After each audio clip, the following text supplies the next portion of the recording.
Welcome to shorthand Gurukul. दोस्तों ये dictation 80 word पर मिनट की है। 5 सेकंड के बाद स्टार्ट होगी। स्टार्ट।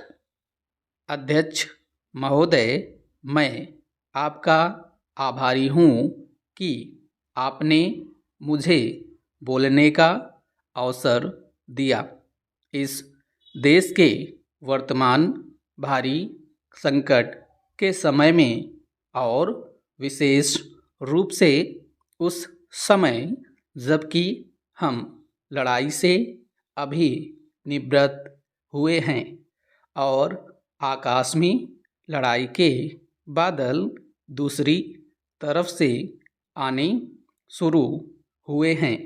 हमारे वित्त मंत्री ने जो बजट पेश किया है वे इसके लिए बधाई के पात्र हैं। यद्यपि भिन्न भिन्न पहलुओं को लेकर आलोचनाएं की गई हैं, लेकिन यदि उनकी कठिनाइयों को भी देखा होता कि राष्ट्र को किन किन संकटों का सामना करना पड़ रहा है, इस बात पर भी अगर मेरे से पहले बोलने वाले वक्ताओं ने विचार किया होता तो मेरा विश्वास है कि उनकी आलोचनाओं का आधार कुछ दूसरा होता। उन्होंने ऐसे कठिन अवसर पर यह एक संतुलित बजट पेश किया है, उसके लिए मैं उन्हें बार बार बधाई देता हूँ।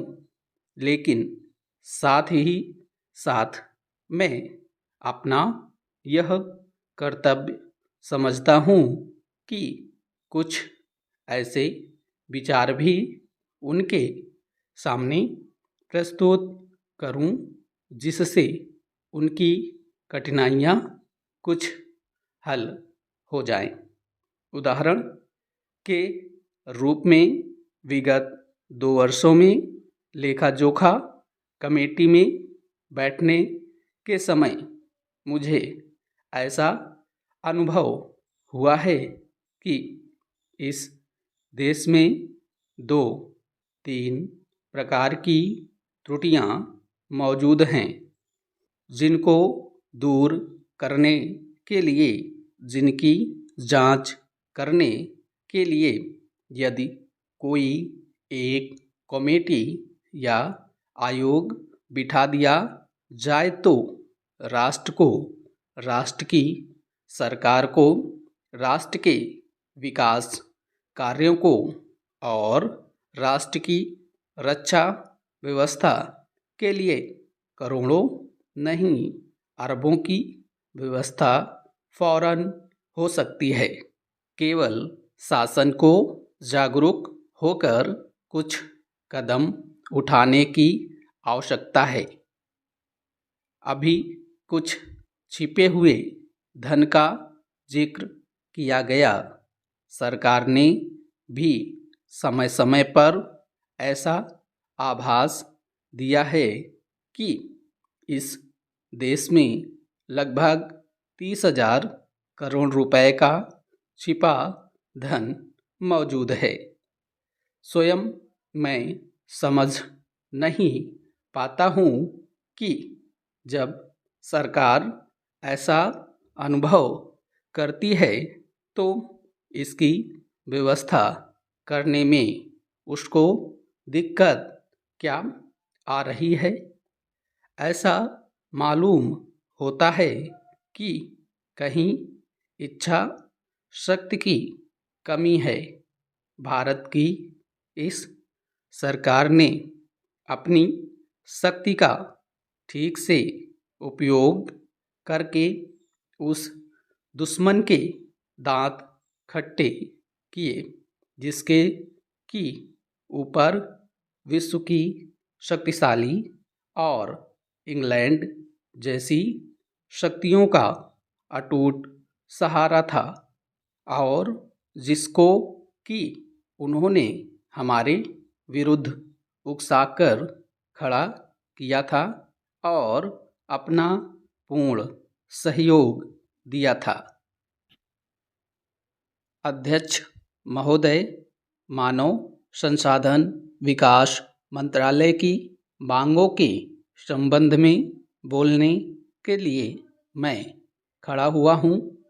शिक्षा की पद्धति के बारे में, उसमें परिवर्तन लाने के बारे में, इस क्षेत्र में हमें जो असफलता हाथ लगी है उसके बारे में अभी मेरे मित्र ने बहुत कुछ कहा है। दुर्भाग्य की बात यह है कि देश में सभी लोग यह मानते हैं कि शिक्षा में प्रगति नहीं हुई है। शिक्षा पद्धति में आमूलचूल परिवर्तन नहीं हुए हैं, लेकिन फिर भी इस दिशा में कुछ किया नहीं जाता है। ऐसा प्रतीत होता है कि इस विषय में कुछ भी करने की स्थिति में हम नहीं रहे हैं। स्थिति ज्यों की त्यों चली आ रही है।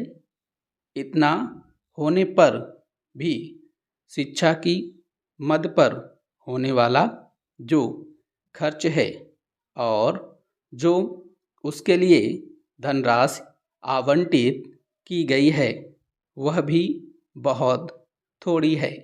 लेकिन उस पर न जाकर मैं अपना ध्यान इस ओर दिलाना चाहता हूँ कि मर्ज बढ़ता ही गया, ज्यों-ज्यों दवा की वाली कहावत ही आज चरितार्थ हो रही है।